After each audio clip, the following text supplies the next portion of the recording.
Right, so there's an idea coming off a conversation that I had at work earlier. What I'm going to try and do is take an F1 2019 car, actually. I'm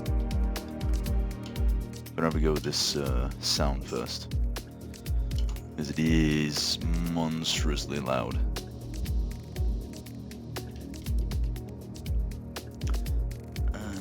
Alright, what was the... Still not used to these menus, of course. Gonna get that audio. Take it down a few notches, down to 6.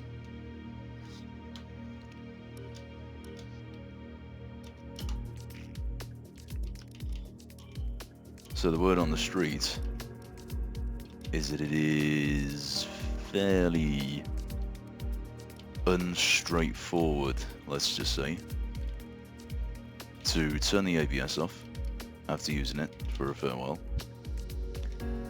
and then actually string a lap together. To go into the assists, I usually use ABS. No more. None of anything.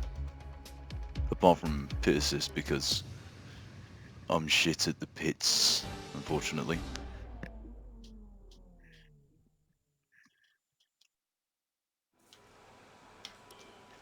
So first things first, let's get ourselves an extreme setup. A bit more of everything. Lock the diff up as well. That's going to be one big thing. I'll be kind to myself. A bit less brake pressure. A bit less tyre pressure. So we get on the track. I'm going to use an unusual view as well. Oh, okay, that's brutal.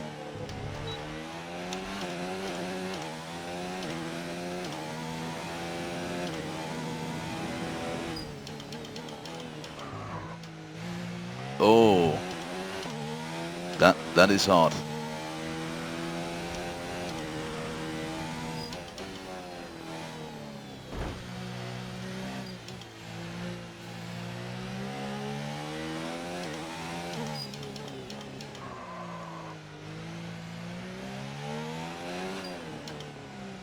So I've noticed it becomes a bit harder to keep the wheels rotating when you're braking and they leave the track surface.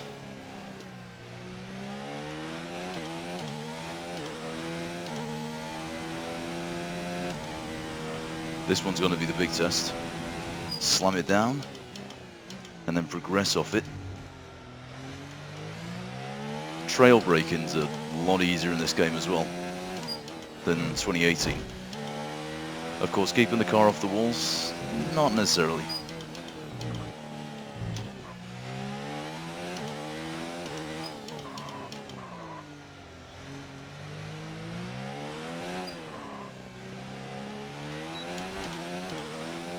Yeah, with my driving style, there is no tyre life in the slightest.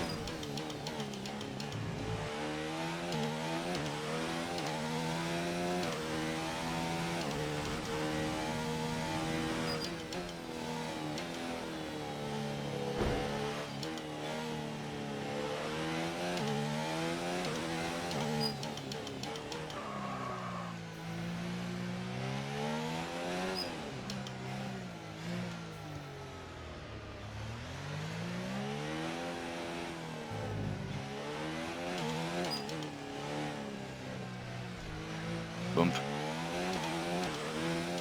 And that's all of the time lost that I've gained through the previous 2 sectors.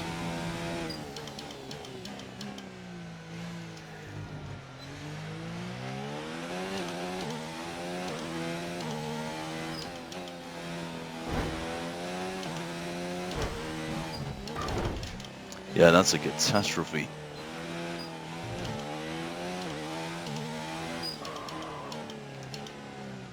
So Raskas is tough.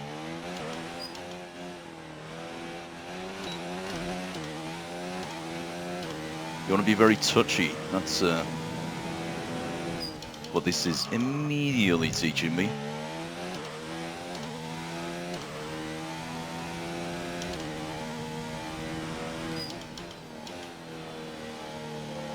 So it turns to pass though, but when you turn the ABS off, the car behaves in a bit more of a stable manner because you're being more careful.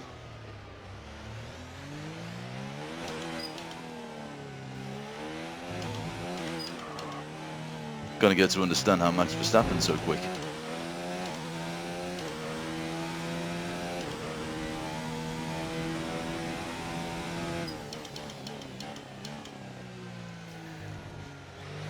Gotta say, I'm really loving the sound design in this game now.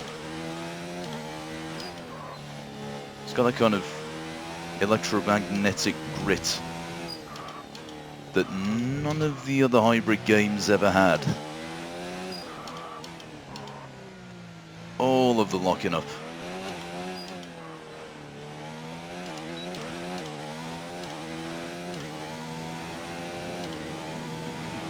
Okay, the time last lap was a 1 minute 16.2. 4,444th. There we go. Captain Slow.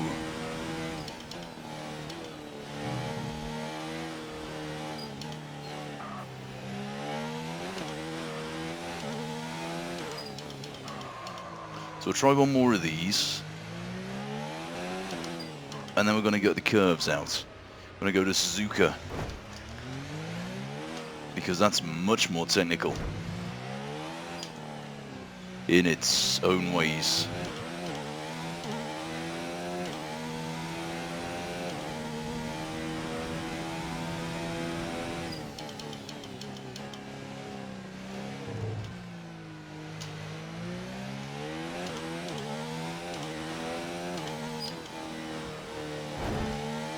Can't get it to turn in there. I think there is some fundamental problem with the philosophy I take to setting cars up around here, and that is that I don't really set them up very much.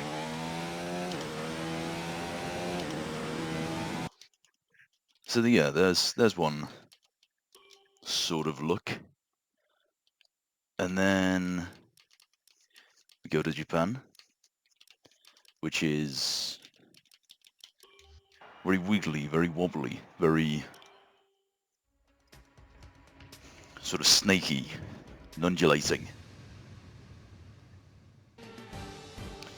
You got a lot of texture to it. And this time I'm going to run a standard setup because it's balanced. There are fast bits and there are slow bits.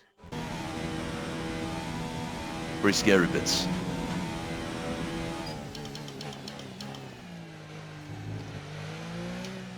So as you can see, there's still no ABS. Still no traction. Still no reflexes on the DRS.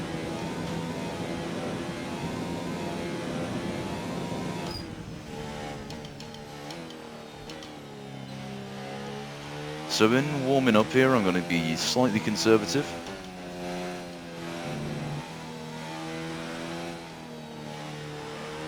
Can't quite find the front end traction through this section. Might be down to the setup being a bit understeer biased.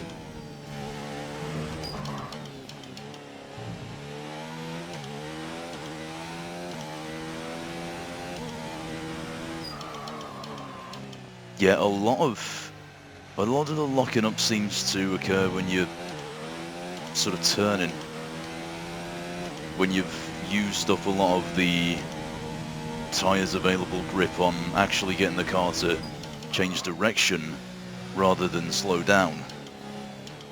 So a lot of the times where you brake into turn, you've got to be very, very light, be very tentative with the way that you take the brakes.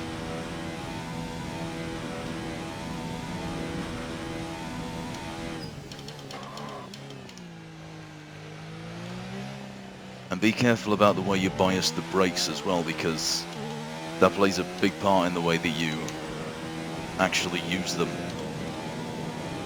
And to that matter, the amount of success that you have in using them.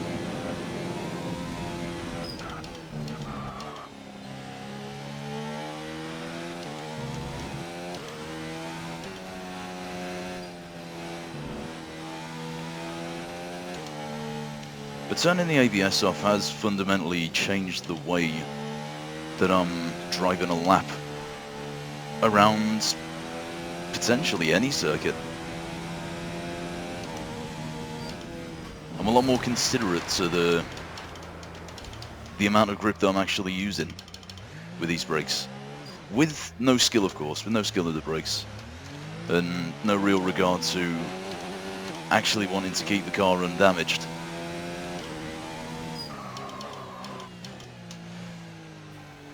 But there's always another try in the third and final lap.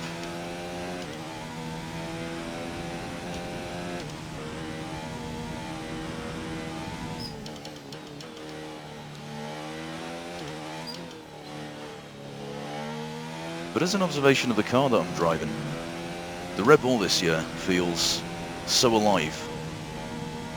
Like it's got so much more to kind of bite and dig in with over the 2017 and 18 Red Bulls, which were kind of dead. A bit biased toward the straight line. A bit heavy feeling.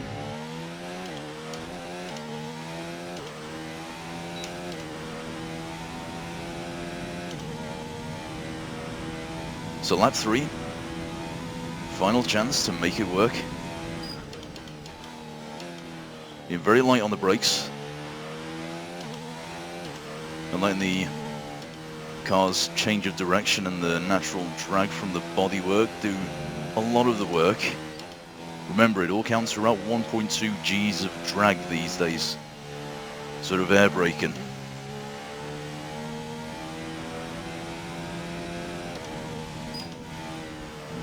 Still not too good around there. Still not too good around there. So invalid. But I'll carry it on just to see what driving fast is like.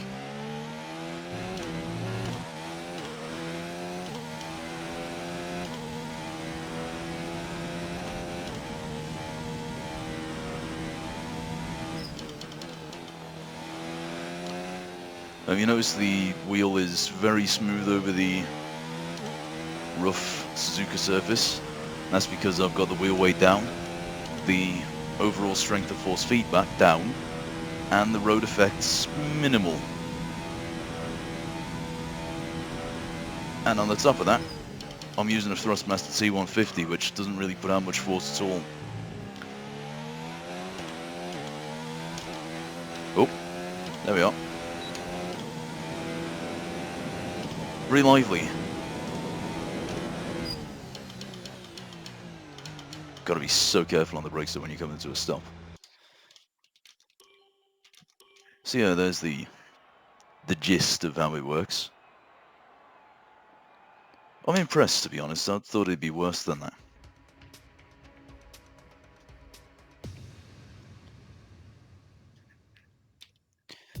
I thought it'd be way worse than that. But there you go. That's my impression of ABS anyway. Don't need it, really.